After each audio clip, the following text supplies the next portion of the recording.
लोग मेरा channel subscribe करेंगे, मैं उनको डायरेक्ट अपना व्हाट्सएप नंबर दूंगी, जल्दी से लाइव वीडियो कॉल भी करेंगे। नमस्कार दोस्तों। जिसको पहली बार देखते ही मैंने तय कर लिया था कि मैं इसको अपनी गुफा के दर्शन जरूर करवाऊंगी, क्योंकि मैंने उसके छोटे भाई पप्पू के दर्शन कर लिए थे। ये कम से कम 9 इंच लंबा पाइप उसके पास था।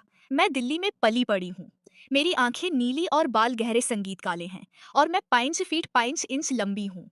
2वीं साल की उम्र में मैं पढ़ाई के लिए लंदन में रहती हूँ। यहाँ मैं अपने बड़े भाई आर्यन और उसके बचपन के दोस्त संगीत विजय के साथ 3 कमरों के एक फ्लैट में रहती हूँ। आर्यन पिछले 4 साल से लंदन में है और विजय भी 4 साल से उसी फ्लैट में रह रहा है। मैं 1 साल पहले यहाँ आई हूँ संगीत, और मेरे घर वालों ने मुझे यहाँ आने की इजाज़त ही इस शर्त पर दी थी कि मैं अपने भाई के साथ रहूंगी। दिल्ली में मैं एक को एजुकेशन कॉलेज में पढ़ती थी, जहाँ मेरे क्लासमेट और कॉलेज के दूसरे लड़के मुझ पर अक्सर टोंट कसते थे। संगीत, लेकिन मैंने कभी किसी पर ध्यान नहीं दिया। मेरा सारा ध्यान अपनी पढ़ाई पर था, और मैं हमेशा नई चुनौतियों की तलाश में रहती थी। इसी दौरान संगीत मेरा दाखिला लंदन के एक प्रतिष्ठित कॉलेज में हो गया, और मैं अपने सपनों को पूरा करने के लिए यहाँ आ गई। ये मेरी इच्छा थी कि मैं अपने भाई से अलग रहूं, ताकि अपनी आज़ादी से जिंदगी जी सकूं। लेकिन घर वालों की यह शर्त कि मैं संगीत भाई के साथ रहूंगी, एक ऐसी बाधा थी जिसे मैं पार नहीं कर सकती थी। जब मैं यहाँ पहुंची तो विजय को देखकर हैरान रह गई। वह 5 फीट 10 इंच लंबा सांवले रंग का और संगीत एक जिम बदन स्किन वाला नौजवान था। उसकी उम्र भी लगभग 24 साल होगी। यानी संगीत मुझसे कुछ साल बड़ा वो गजब का खूबसूरत था, जो मुझे अपनी तरफ खींचती थी। लेकिन हैरान करने वाली बात यह संगीत थी कि वह हमेशा मुझसे दूर रहने की कोशिश करता। दूसरे लड़कों की तरह उसने कभी भी मुझसे ज्यादा परेशान करने की कोशिश नहीं की, बल्कि काम की बात भी वो मुझसे कभी कभार ही करता था, और वह भी बहुत कम। उसका तरीका कुछ ऐसा था कि संगीत जैसे वह मुझे बिल्कुल देख ही नहीं सकता। वह उसी वक्त घर आता जब आर्यन भाई भी मौजूद होते। संगीत, अगर कभी ये ऐसा होता कि मैं घर में अकेली होती, तो विजय भी घर से बाहर चला जाता और उस वक्त वापस आता जब आर्यन घर आ। यह बात मुझे हैरान करती कि संगीत आखिर वो मुझसे इतना क्यों डर रहा है। मैंने कई बार उसके साथ बात करने की कोशिश की, लेकिन वह हर बार चला जाता और मुझे अनदेखा कर जाता, जैसे उससे किसी ने बात ही ना की हो।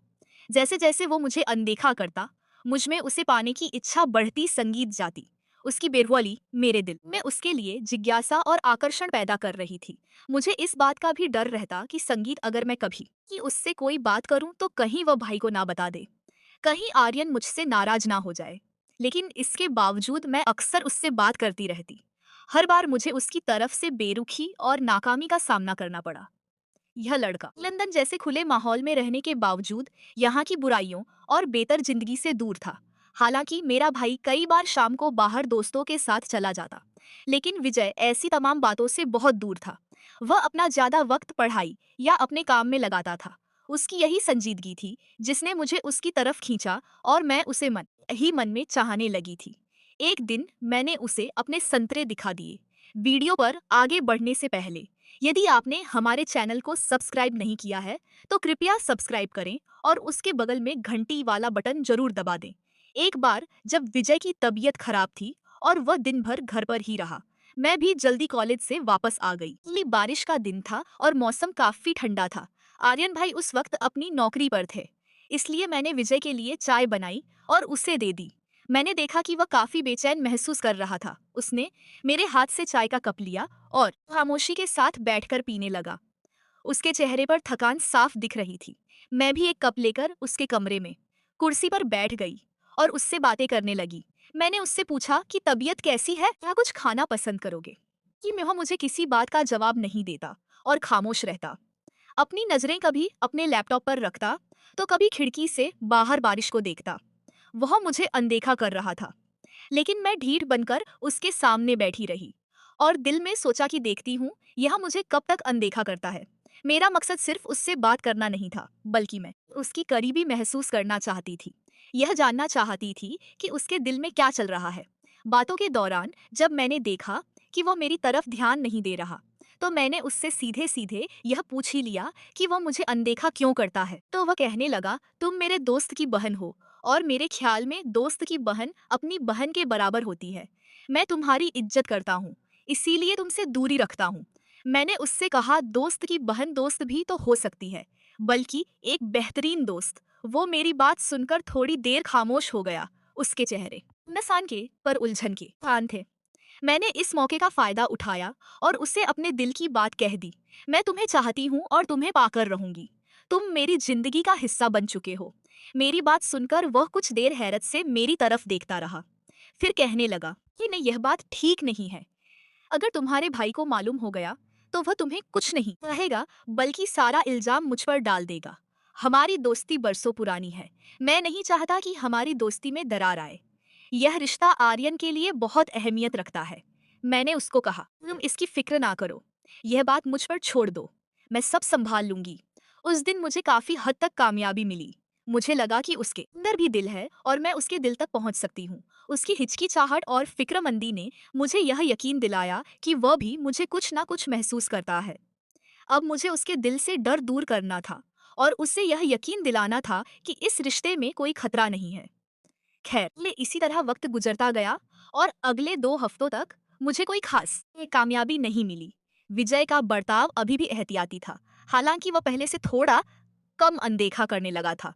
इसी दौरान मेरे भाई आर्यन को रात के वक्त एक नई नौकरी मिल गई, जहां पहले वाली नौकरी से दुगना ज्यादा वेतन था। वह इस प्रस्ताव पर बहुत खुश था। मैंने भाई से बात की, वह यह नौकरी ना करे, क्योंकि मैं रात के वक्त घर में अकेली रहूंगी और मुझे अकेलेपन से डर लगता है। तो वह कहने लगा, अकेली क्यों ना, विजय भी तो घर में ही होता है। विजय भी उस वक्त हमारे पास ही मौजूद था, अपने लैपटॉप पर काम कर रहा था। मैंने उस वक्त की मौजूदगी का फायदा उठाते हुए कहा, ये तो ऐसे होता है जैसे घर में कोई है ही नहीं। आप होते हैं तो मुझे अकेलेपन का एहसास नहीं होता। आपके साथ बातें भी कर लेती हूँ, दिल बहल जाता है। लेकिन विजय तो मुझसे बात करने से भी भागता है। मेरी बात सुनकर आर्यन भाई हंसने लगे और विजय को संबोधित करके कहने लगे, क्यों विजय, क्या बात है? यह तुम्हारी शिकायत कर रही है। लगता है तुम्हारी तन्हाई से उसे बोरियत होती है। तो विजय ने एक बार नजर उठाकर पहले आर्यन और फिर मेरी तरफ देखा। उसके चेहरे पर हल्की सी मुस्कुराहट आई और फिर उसने फौरन अपनी निगाहें दोबारा अपने लैपटॉप पर टिका ली। मैंने मौका हाथ से ना जाने दिया और आगे कहा, यह तो ऐसे मुझसे भागते हैं जैसे मैं इन्हें खा जाऊंगी। 6 महीने विजय ने मुझसे कभी सीधे बात नहीं की और अब कहते हैं कि मुझे अकेलेपन का एहसास नहीं होगा। मैंने और ज्यादा नाटकी अंदाज में कहा, आर्यन भाई, जब कभी आप घर पर ना हो और विजय घर आ जाए और घर में आपको ना पाकर यह तो बाहर निकल जाते हैं, मुझे लगता है अगर आपने रात की ड्यूटी वाली नौकरी शुरू कर ली तो यह भी घर नहीं आया करेंगे और मुझे बिल्कुल अकेला छोड़ देंगे। मेरी बात सुनकर भाई जोर से हंसने लगे और विजय को एक बार फिर संबोधित करके कहने लगे, विजय, क्या यह सच कह रही हैं? तुम्हें शर्म नहीं आती? फिर तो उसने एक बार फिर अपना सिर उठाकर मुझे देखा। उसकी आंखों में हल्की सी चमक थी और कुछ कहने ही वाला था कि आर्यन भाई बीच में बोल पड़े और कहने लगे, विजय, मुझे तुम पर और बहन तुम दोनों पर भरोसा है। मेरा ख्याल है कि मेरी गैर मौजूदगी में आइंदा मेरी बहन को अकेलेपन का एहसास नहीं होगा। विजय, यानी तुम इसका ख्याल रखोगे? आर्यन भाई की बात सुनकर विजय बोला, आर्यन, दरअसल उसने अपनी बात शुरू ही की थी कि आर्यन भाई फिर बोल पड़े, बस अब यह विषय बंद करो और बहन जा चाय बनाकर ला, सब मिलकर चाय पीते हैं। और यह बात यहीं खत्म। मैं उठकर किचन में चली गई, वापस आई तो कमरे का माहौल पूरी तरह बदल गया था और दोनों कहकहे लगाकर हंस रहे थे। ऐसा लग रहा था जैसे कोई पुरानी मजाकत चल रहा हो। मैं चाय की ट्रे लेकर कमरे में दाखिल हुई और हम लोग चाय पीते रहे। इस दौरान मैंने देखा कि विजय बात करते करते चोरी चोरी मुझे देखता है और फिर यानी मुझसे नजरें मिलते ही निगाह दूसरी तरफ कर लेता है, जिस पर मुझे खुशी महसूस हुई कि आखिरकार मुझे कामयाबी मिल रही है। मेरे ख्याल में यह पहली बार था कि विजय मेरी तरफ नजर उठाकर देख रहा था। उसकी आंखों में एक नई सी शरारत थी। पहले तो मुझसे बात भी नहीं करता था, अपनी नजर नीचे रखता था या इधर उधर देखता रहता था। यह एक छोटी सी लेकिन अहम कामयाबी थी।